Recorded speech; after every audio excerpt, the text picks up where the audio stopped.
And I've learned a lot over these years, and I learned that a lot of the things that we perceive as success, in the end, when we lay in and get ready to check out, they don't mean nothing. And we should know that in life, because then we'll have a more fulfilled life.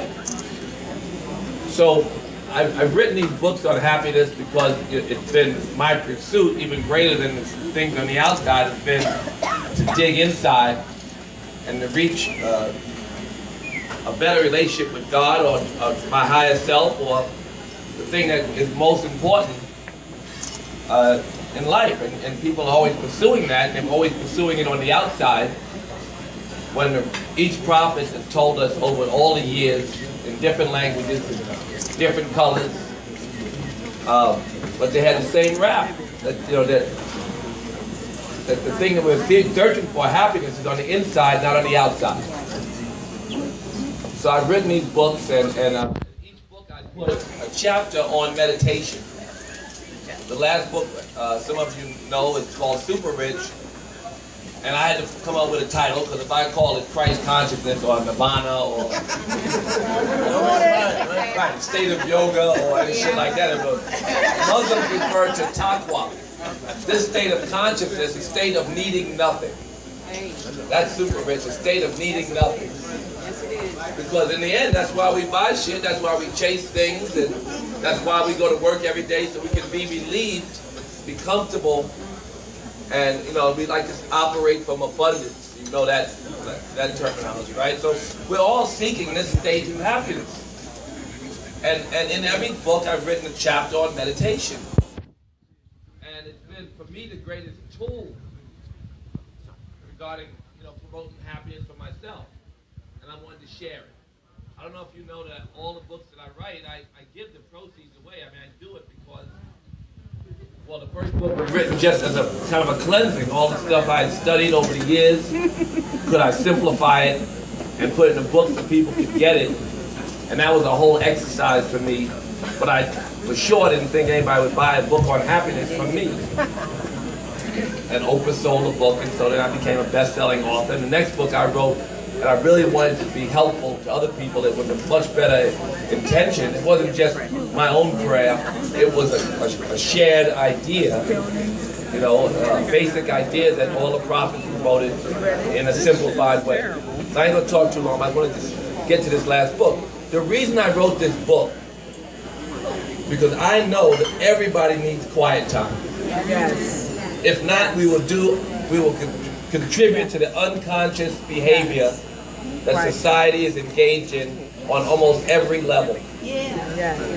I mean, from things that you may think are not important to things that right up under your nose are important. I start with, I'll say the least important to many of you, like the 40 billion animals that they say dominion over the animals in the book. And we say this birth 40 billion animals into suffering. It's a karmic disaster.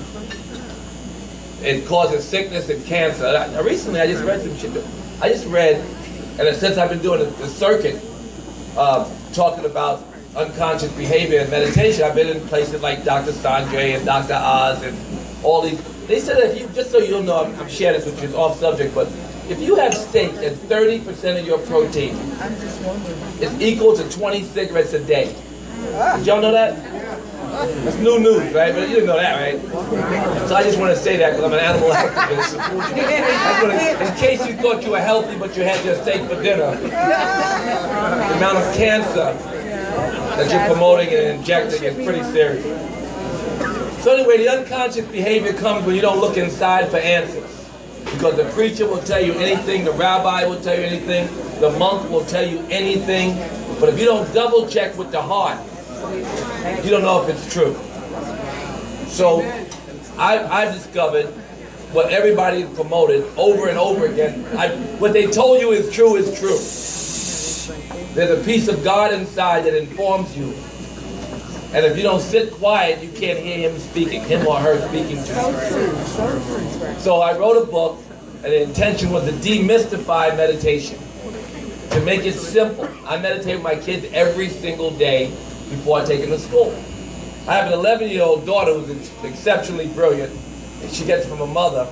And I asked her, and before the book came out, I gave her a copy, but I asked her for a report on the book.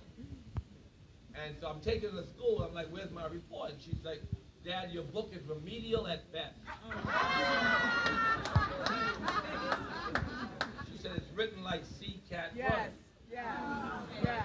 I said, did you learn anything? She said, you told me all this stuff. Right. So, but what's in the book is very simple. And the process is very simple but life-changing. I gave Oprah her first teaching. She talked about it. She hired teachers that worked for the teacher I gave her to teach her whole business. Everybody works for her. I gave it to Ellen DeGeneres. I've given teachers to all the people with the biggest mouths because what I want, and I think the greatest contribution I can have in this world, if I can put meditation in the schools with the kids. Like some of y'all know, you must know Dr. Rutherford, right? Right? What he's done in his school in Washington is unbelievable. And what I've seen in the research that we have, the research is so simple and crystal clear about greater brain functionality, about lowering your blood pressure, getting rid of your ADD, increasing your memory, and making you happier. There's no tool known that can make you happy as quickly or as proven by research than meditation. So I've given a simple guide. It's written very simple, as Yoki Lee told me. But after she said that, Oprah called me and told me she loved my book. I wanted to go back to her school and shake her, because I don't be there. But I wanted to shake her, but I told her later that day. So anyway, the book is here. I hope that people enjoy it. I hope it really affects your lives.